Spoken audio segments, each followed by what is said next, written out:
So, good afternoon, students. Today, I am going to tell you about the transpiration. How the transpiration demonstrate and what is the transpiration.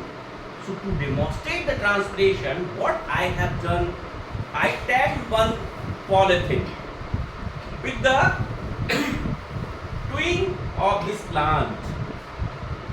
And that polythene, initially, it is very dry. Nothing in it, nothing inside the polythene.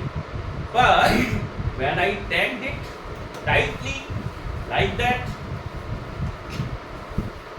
and keep it up to 2 and 3 hours, then what I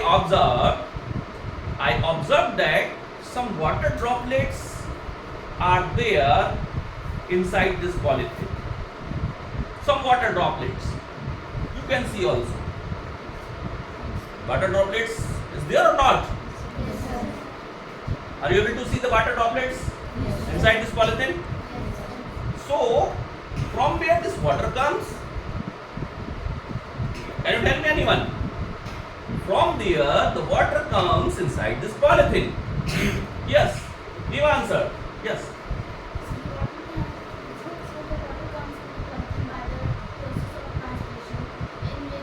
He is saying that water comes in that polythene by the process of transpiration that we are going to demonstrate.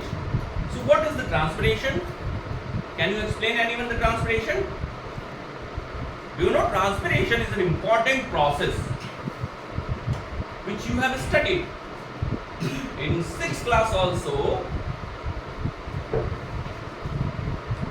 You have studied the transpiration or you have heard the transpiration? Then tell me. Yes, Rishika. The process in which plant release water in the form of water vapor is called transpiration. The process in which plant release their excess water in the form of water vapor through their stomata is called transpiration. So basically, by this activity, we demonstrate the transpiration in which we require one polythene and one plant. That's it. You can demonstrate easily by the transpiration process.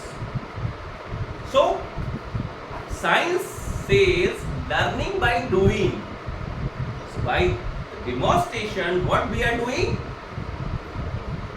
What we are doing? We are learning with doing. I hope that you will understand the transpiration process and you have clearly seen that process under this demonstration. And I also hope that you will also perform such type of the activities from your